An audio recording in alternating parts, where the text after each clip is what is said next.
We want to think this morning about a mission to accomplish. We talked last week about having a leader willing to lead with Nehemiah. Talked about how important it is for us to take our stabs at leadership in every area where we are capable of taking those steps and leading others. And it may not be leading the whole group. It may just be leading one or two other people to Christ. Now, there are a lot of different ways that we lead. But today we want to look at this mission that Nehemiah and the people of the city of Jerusalem had, and that God had for them. Because I think it's important for us to remember that this was not just people working all by themselves on their own. This was people doing God's work just as we're called to do God's work. So as we think about that, I want us to consider as we're introducing this idea, first, imagine, if you will, with me, a father of young children mowing the lawn. But this one, maybe not just, he's out there and they're sitting in the house watching TV. But no, this father involves them in his work. So he gets the kids out to pick up their toys out of the yard so they don't get run over with the lawnmower, and to pick up the sticks that have fallen from the trees and things of that nature. And of course, while they're doing that, they pick up a toy. They got to play with it for a little bit before they can put it up. That's how children are. And of course, the little stick gets picked up and it's a sword for a little while, or maybe it's a gun for a little while, and then it gets thrown across the yard a little ways, and then they have to go pick it up again, and then they throw it somewhere. And eventually, after they've stopped to fight over something that they found, a toy maybe that's been out in the yard for 6 months and they'd forgotten about it over the winter, and then this is the first time mowing in the spring, and we forgot this little, now we're going to fight over who gets to play with it first. And of course, each one of them has to take their turn going in to go to the bathroom at some point in the process, because they can't just finish the job first. And before they get the yard cleaned up, the father is probably already thinking, I could have been half done mowing by now if I'd have just done it myself. And then they get the lawnmower out finally, and everybody, they want to check the oil and fill up the gas tank. And then they want to take a turn trying to pull it to start it. And it's important you be careful with that with kids. I punched Xander in the mouth one time when he was helping me mow, pulling the pull chain and the pull cord, and he was trying to look to see what I was doing, and I popped him right in the lip, and busted his lip. So you got to be careful about that, Then finally you get the mower started, and not so much anymore, but you had the throttle on there, and they want to rev it up and down and play with that a little bit. And then finally, after they fought over who gets to go first, and then of course somebody's got to go back in for a drink of water by this point because they're hot and thirsty, and then they're back out. And then when it finally, the father's thinking, if I'd have just locked them in the closet, I'd have been better off. If I'd have left them inside watching TV, I could have been done with this. They finally actually mow, and of course, they got one of the little ones riding on his shoulders while he's trying to push them out. Another one standing between helping push. I always like those mowers. They've got the lower bar and the higher bar, so the short kid can just be up there on that short bar, and then you push that back. And you got all that going on. And of course, there's not room for all of them. And so one's standing over in the driveway crying because they're not getting to help. And of course, by this time, the littlest one wound up going in his pants. And so there's going to be a mess to clean up there. Of course, you go one lap around and whew, that's too, they're done then. They're ready to go in and watch TV then. They won't go back in the air conditioning. And by this time, the father's thinking, I wish I could go in and sit down and watch television too. And what should have been a 1-hour job winds up being a 3-hour ordeal. And it doesn't matter whether it's this mowing the yard or whether it's cooking dinner or cleaning house, cleaning a room. Took our girls 2 weeks to clean their room. They lost all sorts of privileges along the way because they kept dragging around about getting it done. I could have gone in there and done it in 20 or 30 minutes. But they got to learn to do that, right?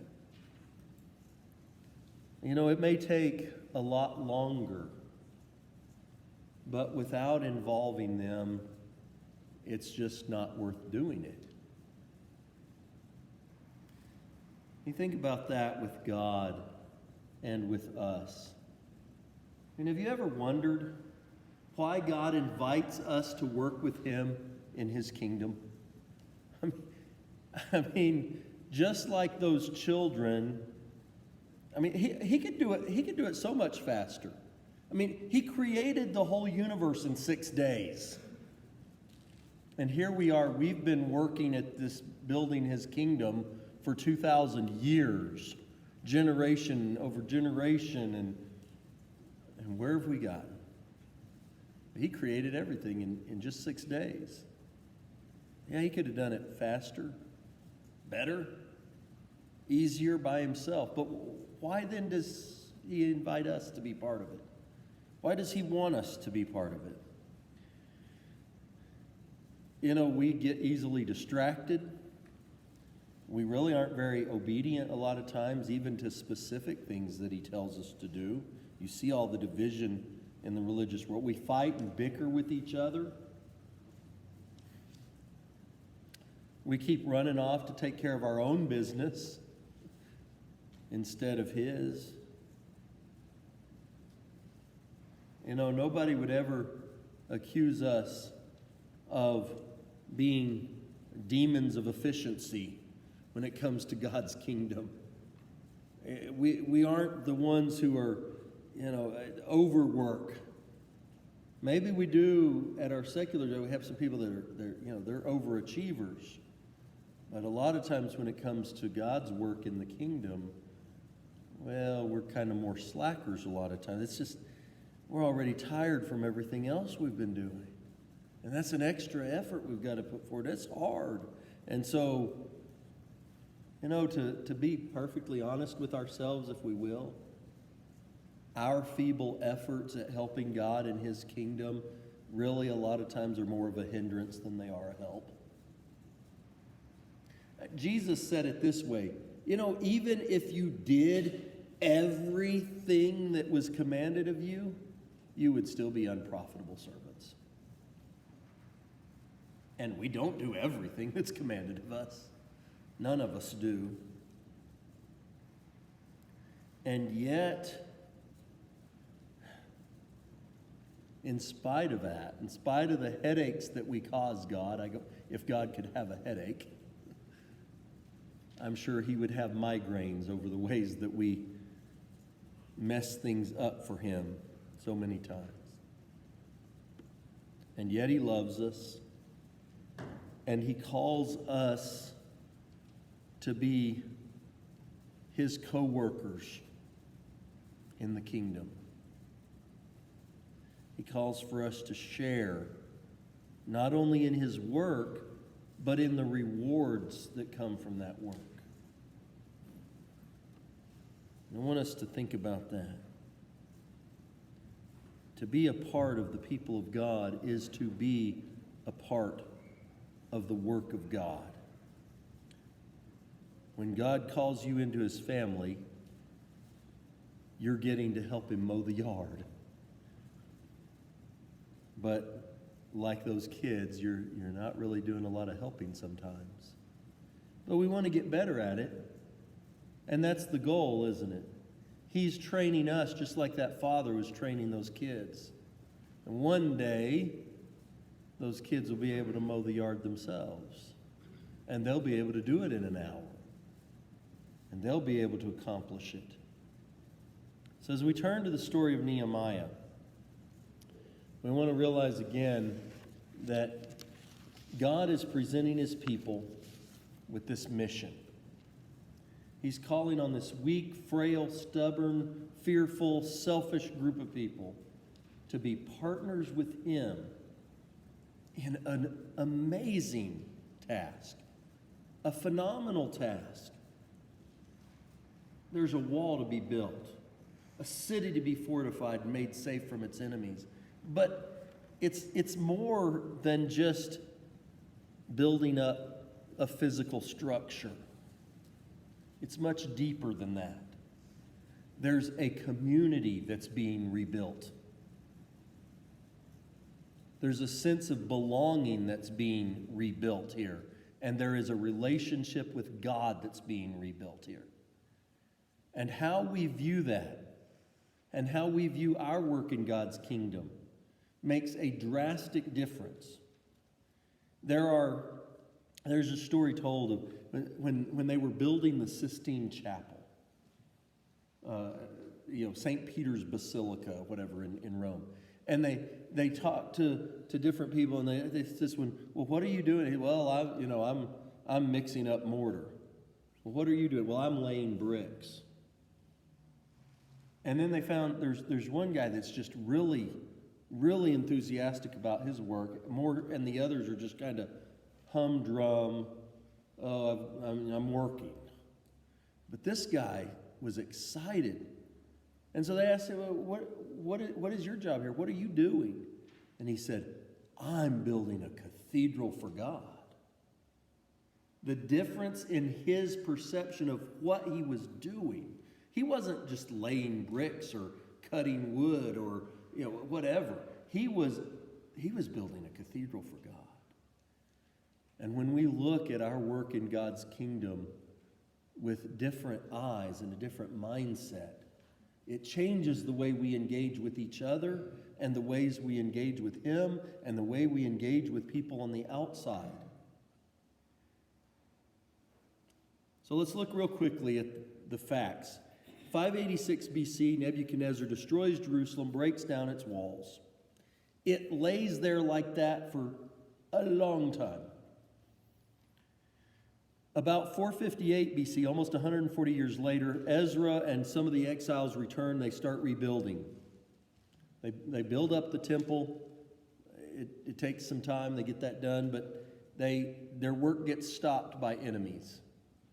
And everything that not everything, a lot of things they've done gets just destroyed again. The progress that they made gets messed up.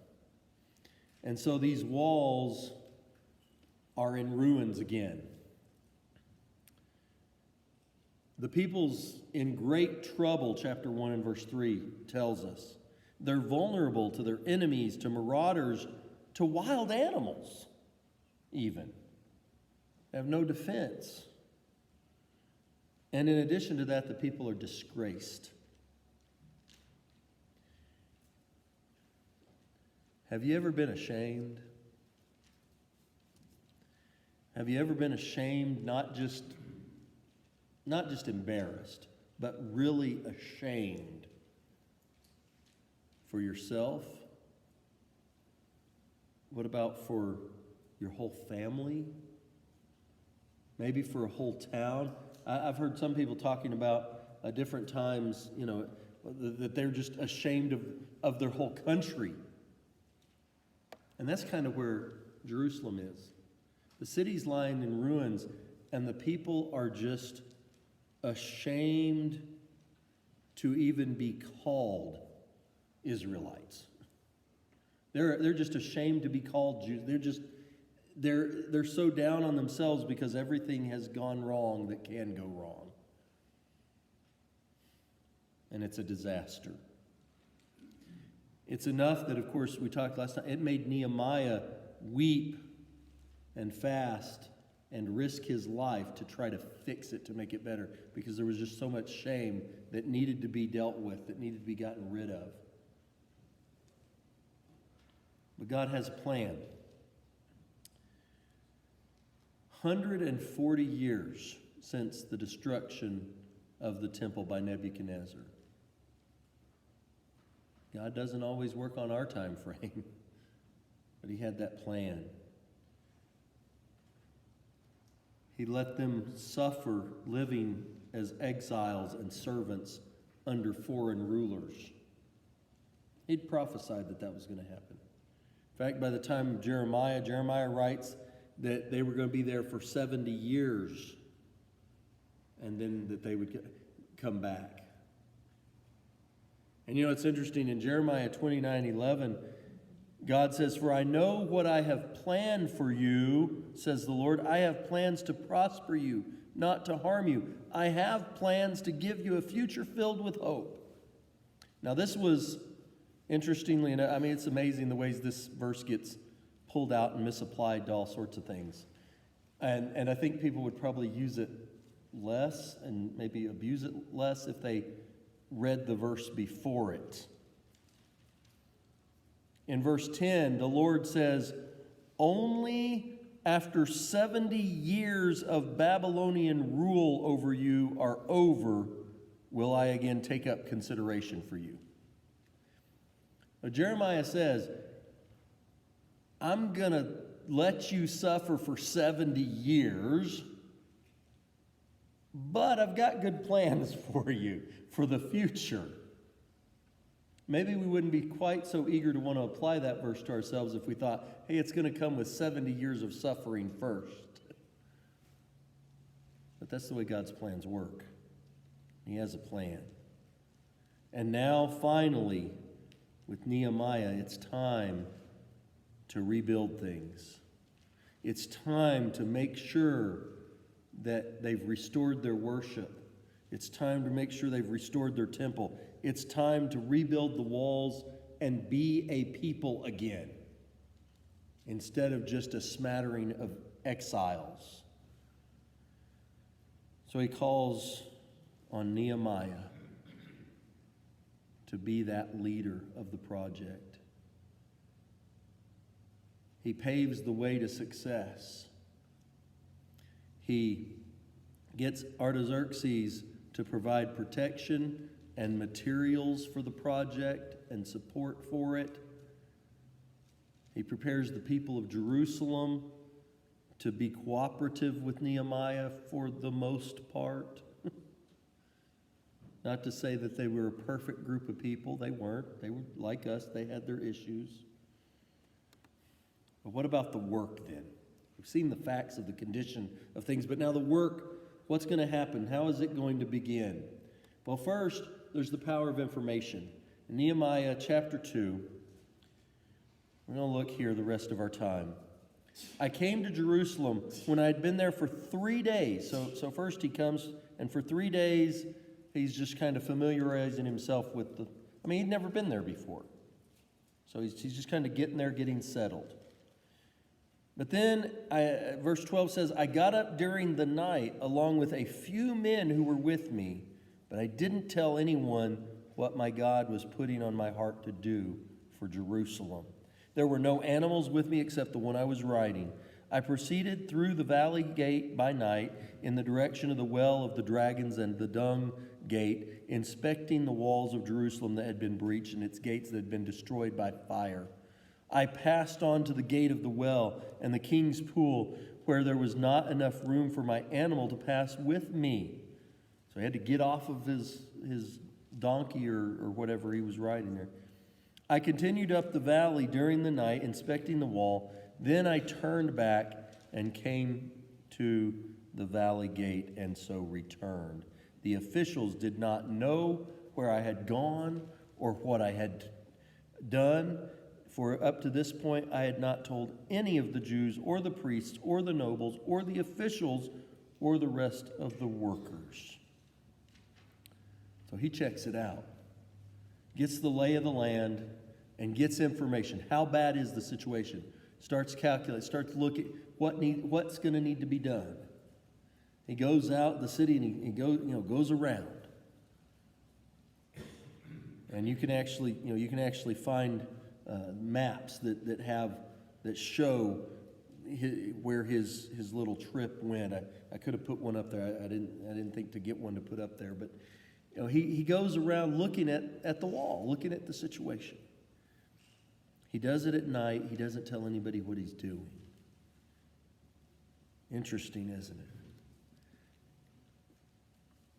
And there's a lot of detail here. Names of gates and different pools and things. I mean, just all this detail about what he did. God didn't have to include any of that for us. God could have just said, and Nehemiah came back and they built the walls. That's all he had to say. But he lays out what's going on. It is significant that God includes all of this information in the story of Nehemiah. The details tell us God is a detail-oriented God. He gives us more than we need, even, not just the least of it available. So it's important. We need to understand that God wants us to learn a lesson here about being his partner. Just because you're doing God's work doesn't mean that you don't need to look and listen and think and learn about others and about what the situation is. God expects us to use our best judgment. And he expects that judgment to come from being thoughtful and patient and having our eyes wide open to the situation, not blinded to what's really going on. And let's consider the power of the people. In chapter 2 there in verses 17 and 18 Then I said to them, you see the problem that we have. Jerusalem is desolate and its gates are burned. Come on, let's rebuild the wall of Jerusalem so that this reproach will not continue. Then I related to them how the good hand of my God was on me and what the king had said to me. And then they replied, let's begin rebuilding right away. They're eager then. So they readied themselves for this good project. He finally tells them, hey, the king's not only given his approval, but he's given me funds to do this job. And now the people start to get excited. They start to realize, perhaps for the first time in years, that, hey, we could actually do this thing. So first, though, he has to let's look at the problem together. We got to face the fact. We got to consider what condition we're actually in. We won't fix something if we don't think it's broken or if we don't think it's bad. We won't make any corrections. We won't make any changes. So Nehemiah has to involve the people by first getting them to face the facts. If they're going to adopt his solution, he first has to adopt their problems as his own. Look at the problems we have. He didn't say, look at the problem you got. He said, look at the problems we have. We talked about this in the book of James Wednesday night too, that James does the same thing. We have this problem with our tongue. We have these problems. We do this. But Nehemiah makes them face the facts. Look at how bad it is. And then he issues a call to action. Let's do something about it. And we learned something here as well, that just because you're doing God's work doesn't mean you can do it alone. Can you imagine how long it would take if Nehemiah tried to build that wall all by himself? In fact, we don't actually read about him actually laying a single stone. I'm sure he probably did and probably helped in many other ways too. But if he'd have tried to build the whole wall by himself, he'd never got it done. But then also we want to consider the power of a plan. Nehemiah here in chapter 18, chapter 2, verse 18 rather, so they readied themselves for this good project. They were excited, but they just said, Okay, yeah, let's go, and then just scatter off and start doing stuff. Well, they didn't have any, they were excited, but they didn't know what to do yet. And as we think about that, they were ready to go to work, but chapter 3, and we're not going to read all of that, but it details some of the ways they outlined the work then, who did what and how they did it, and eventually, in the end, it was all done. But how did they know? How'd they know who was going to repair which part? Well, they had to have a plan. You got 500 people all show up to work on this 4-foot section, and nobody's over there at that 20-foot section. That's not going to work. So they had to have a plan. Who goes where, and what do they fix, and how do they do it? And then they had to have, and some of these details aren't really given, but we know that they had to have a standard. How high are we going to make the wall? How thick are we going to make the wall? What are we going to use to make the wall? There had to be a process like that take place for them so that they had one uniform wall instead of some sort of crazy patchwork quilt type of a wall with, over here this guy's got a picket fence, and this guy over here's got a brick wall, and this guy over here has some aluminum siding put up or something. I mean, it'd be a mess, wouldn't it? It doesn't work. So the power of the plan, and we see that plan playing itself out. He didn't just have the solution in mind, he had a plan for how to make that solution a reality. He had a strategy with organizational skill behind it. Sometimes, in order for us to get done what God has us to do, we have to structure and coordinate and systematize things, so to speak. We've got to make a plan. And sometimes we have some misconceptions. I want us to think about some of the misconceptions that we have to confront about the way God gets things done. Because I think these misconceptions have led us down some bad paths historically in Christianity for years. First, of course, is the misconception of the always miraculous God. Well, God's going to do it, and it's going to be big, and he's going to do it miraculously. No. Couldn't God have rebuilt those walls himself? Well, sure. I mean, God literally, in Ezekiel, God literally took bones and, brought them back together and turned them into people, in Ezekiel's vision. The valley of the dry bones. But he could have done it. He brought people back from the grave. He built the whole world. But he didn't. He had the power to do it, but he didn't do it. He expected the people to do it. And he left it laying that way for 140 years before the time was right for him to get the people to do it in the way he wanted. But God wants us to be part of his work. He doesn't want to just always do it himself miraculously. He never has. Even during the miraculous times, he didn't always work miraculously. He did some miraculous things, yes. But then other times, he let the people do it themselves. And that was an important part of it. He understands if he always does it for us, we just get lazy. We just sit around and let him do it all the work. And eventually we'd become not only complacent, but we would just come to expect it. And we would stop having any sense of gratitude for what God does give us. Because we just become entitled. And God knows that wouldn't be good for us, so he doesn't do that. The second is the misconception of holy spontaneity.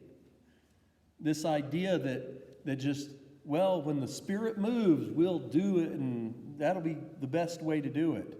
And we never plan it. Planning, no, that's boring. We don't want to do any of that. We're just, when we get to feeling right, it'll work out right. That doesn't work out right a lot of times. That's a problem. that can be dangerous.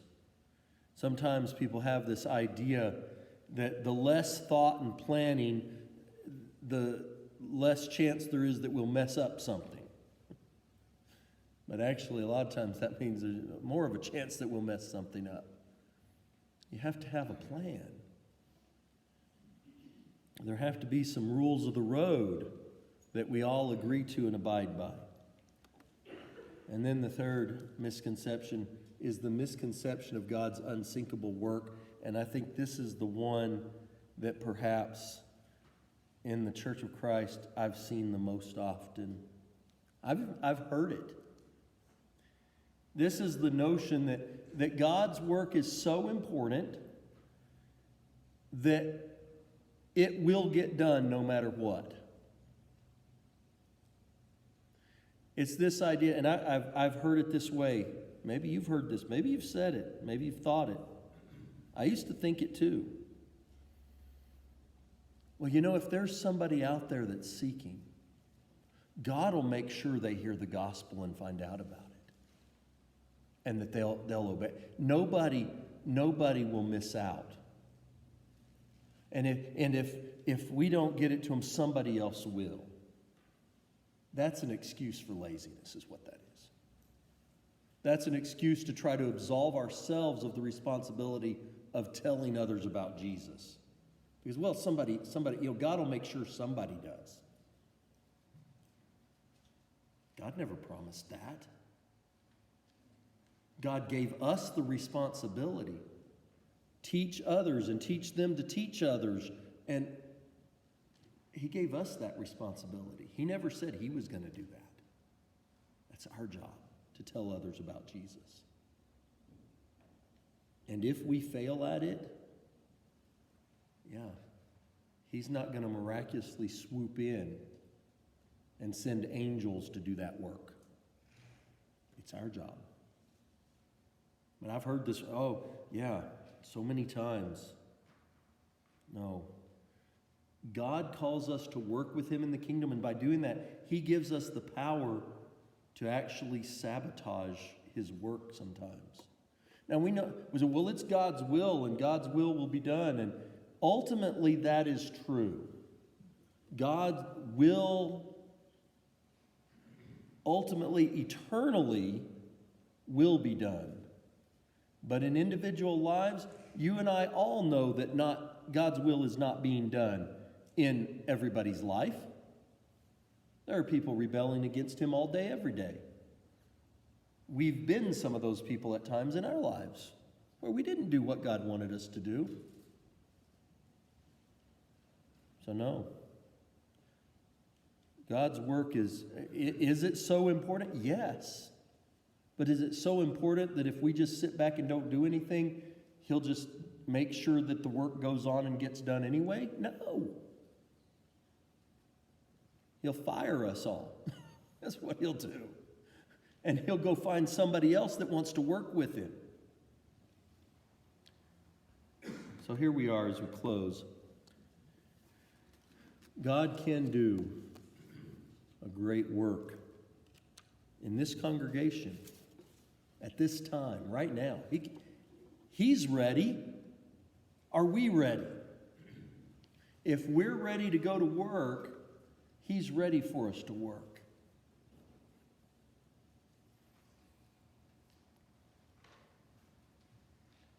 I don't expect we're going to see miracles, because that's not God's modus operandi. That's just not the way He does things anymore. It's not that we're limiting His power. Is He powerful enough that He can? Yeah, He can. One day He will. He'll destroy this whole world. He's still got the power, but right now He's working through us. What are we going to do with it?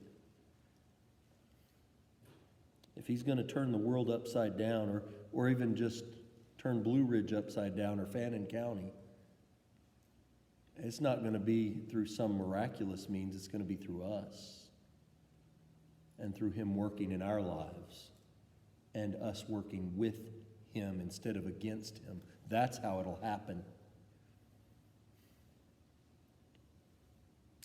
And it's not just going to be an accident if it happens. We're going to have to work through some and make some plans and use some forethought and be willing and eager to participate and be involved and support the work, not just with a check, but personally get invested in it. We have to remember we are God's partners in this. We're working with Him. We're His hands, we're His feet, we're His eyes, we're His mouth to get this work done. May God move us all to throw ourselves, body and soul, into His work.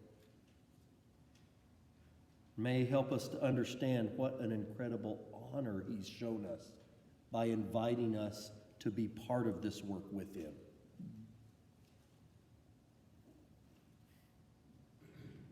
The eternal business of saving souls, a great work.